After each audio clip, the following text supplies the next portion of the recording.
साथीहरू यो चाउचाउ किन मनपर्छ त मलाई चाहिँ सन्चो छैन होइन।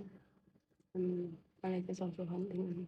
आज चाहिँ बल्ल त लुकी लुकी खान लगाएको, त्यही पनि ढोका लगाएर साउन्ड नआओस् भनेर त्यही पनि साउन्ड आइरहेको छ, त्यही पनि म्यानेज गरिदिनु होला।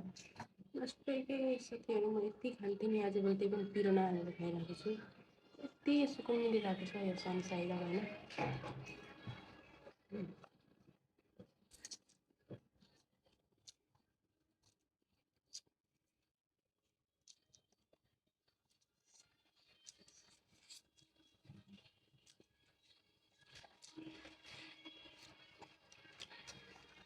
एकदम नै भोक लागिरहेको छ होइन।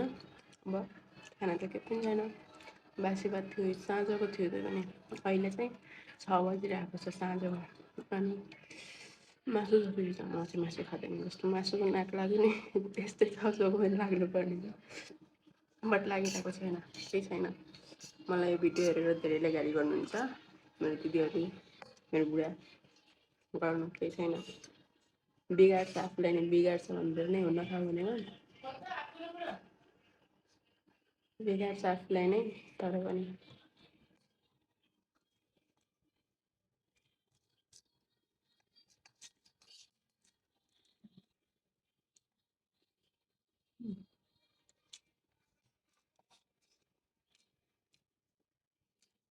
सबै यस्तो फ्यान। म चाहिँ फेरि करेन्ट खानुहुन्छ कसरी टुक्रिएम बुलडग मैले सब ट्राई गरिसकेको छु, कुनै मन पर्दैन। यो गजबको फेरि एक पेटी छ कि गाई, म बिरामी भएर मात्रै राखेको, नत्र बेलासम्म सकिहाल्थ्यो त्यो होइन।